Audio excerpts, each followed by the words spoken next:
Hi everyone and welcome to your watercolor class. My name's Siri, in case you haven't met me before, and I'm going to be doing, it's kind of going to be a little bit of a watercolor 101 for you guys, just because I'm not sure what level everyone is at, and some of you might be master watercolorists, but I think it's always worth going back to the basics. Because it's quite a tricky medium. So what we're going to do is we'll start out just playing around with washes, because that is sort of key to watercolor. I'm just going to show you how to do a wash anyway. I'm using quite a big brush and I'm getting a really dark color to start off with here. And then all I'm doing is just putting it in the water, and then I'm just pulling the colour down. Sometimes I'm really adding a lot of water, sometimes I just pull it down like that. And that's all there is to a wash. And the main thing being that you don't want any brush strokes to be showing up. It should feel like a smooth, like field of colour. Obviously if you do it this way up, it's gonna drip. You might like the effect, but you know, if you want it to be smooth, just keep it flat in front of you. Next thing, children, is I'm going to make a really simple shape on my paper. I'm going to make an egg shape with just the water, kind of purple water, but then I'm going to drip colour in. Siri uses a brush to put blue dabs on the paper. And this is kind of what it does best. It creates really nice things without you really even having to try. So that's something to bear in mind. It does half the work for you. So I've just dripped it in. I could put another colour in, make it a colour that's kind of going to go with the other colour, because they're all going to blend together. And you can play around with this as much as you like. And if you get too much water, it sometimes gets a bit flooded. But as long as you're not using your brush too much, you're just letting it kind of spread around. And leave it for a while. Just put it aside and see what it does. And I'm going to show you some pictures to kind of inspire you with the next thing. Because we're going to eventually do a still life. But before that, just a little exercise with a few different colours. So these are by Georgia O'Keeffe, who you might know the name of. She's more famous for her oil paintings, but these are really little simple watercolours. But you can see how she's separated out the colours, and there's this white in between. That's the white of the paper. So bear that in mind, because that's what we're going to do next. Show you one or two more. This is a really nice one. Siri holds up two O'Keeffe paintings from a book. You'll think of something, you know, that appeals to you. The main thing being you're going to have a couple of shapes, if not more, and you're going to separate them out with the white of the paper. And finally, I just want to show you some watercolors where she's kind of got a bit more detail. It's still quite simple landscapes in New Mexico. Siri holds up two O'Keeffe landscapes. I'm just going to really quickly do that because I think you've probably got the idea. So I'm kind of making one shape here,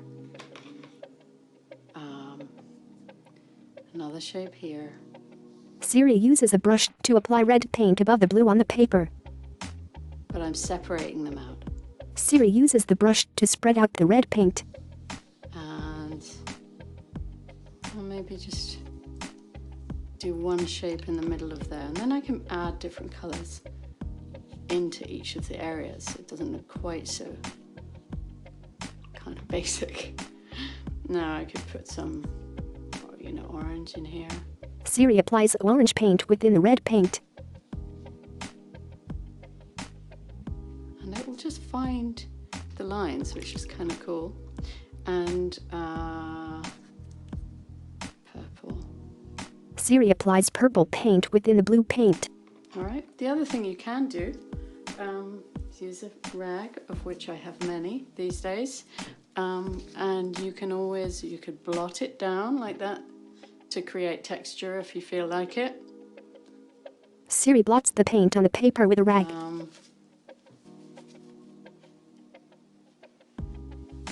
You know, or if you want to make it a bit lighter and just bring back the white of the paper, so just blotting that yellow.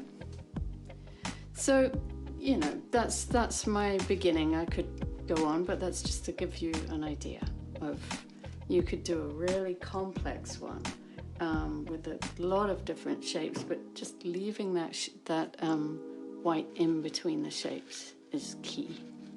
You can even pull it around like that. Siri tilts the paper. See what it does. Might make it a bit more interesting. I think it does, actually. Okay. Next, we are going to do a little still life.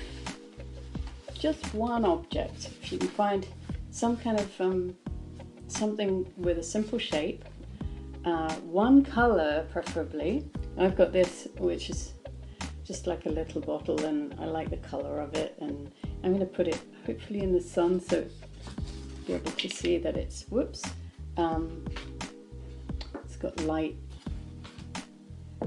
bits to it. Okay, maybe I'll put it on there. Put it on white paper if you can, and then you can be able to see the shadow. I'm gonna make the lines, the really basic lines of the shape with a really light pencil line. And you can kind of erase it if you don't get it quite right, but just if you keep it super light, then it won't show through too much. Don't worry too much. At this point, you're not like going for a perfect final result. You're just seeing what it can do. So bear that in mind. Go easy on yourself. All right, and here I've got a little bit of the shadow there. So what I'm going to do is I'm using quite a bit of water, and I'm going to bring some blue and some purple into this mixing area of my watercolor, and I'm just going to start putting down some color.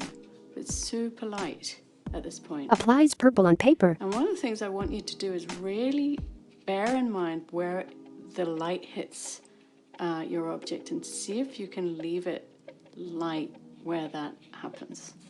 So if you see some light, really just exaggerate by leaving lots and lots of white paper open. You see, I've left it open. I could always fill it in, but just for it to kind of have the lightness. All right, so that's like the first stage.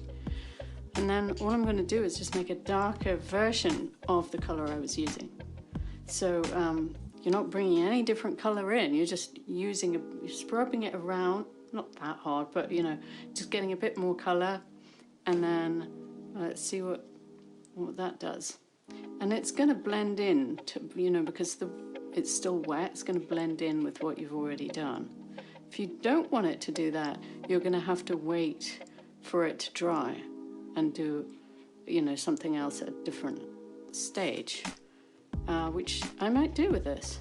I might just take it to this point, maybe put a little bit in there, and a little bit more in my shadow. Siri adds blue paint onto the purple. And now I'm going with even more dark. See, it is sort of all blending together, but I quite like that, so I want it to look that way. I want the inside of the bottle, like here, to be quite dark. And because it's separated from here, you see, I can just blob it in and it's not going to go anywhere.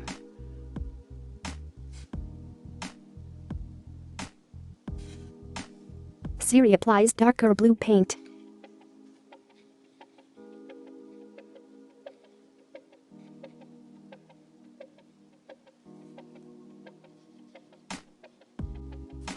All right, so now my picture's a bit dry. It should be completely dry actually, and I've already started putting some darker edges and so on into it. So at this point, if you want to get into detail, you really can. And I'm using a kind of slightly smaller brush. And if you can see, I'm kind of like heading my brush towards the edge so I can get a really clear edge, like here. And, you know, just see if you can go in and get those darks. But one word about that, it's always quite good to leave a watercolor a little bit unfinished.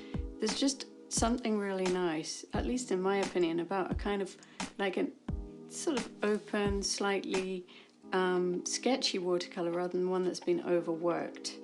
So, so think about that. So I'm just gonna kind of stop right here, even though I could do more. Here's another thing. What if I want to erase watercolor? Well, say if I drew my bottle and I really didn't like what I did. Like, here's my bottle. And even if I leave it a little bit to dry, okay, and I think, oh, I really don't like that. Well, actually, the good news is, especially when it's wet, that you can get rid of watercolor just by flooding it with water and then Siri rubs off the paint. so sometimes it's not completely white, you know, at the end, but you can erase. So that's quite good news, I always think. Let's see if we can erase something here. Might be able to. Let's try this shadow. See, I'm flooding it. Siri rubs the brush on the paper. And it looks kind of funny there, but hopefully, not promising anything. There you are. So you can kind of, even at a much later stage, erase parts of your watercolor. Okay, and that is about it. So thank you very much and have fun. I look forward to seeing your work. Logo, Barnsdall Junior Arts Center. Text, Department of Cultural Affairs.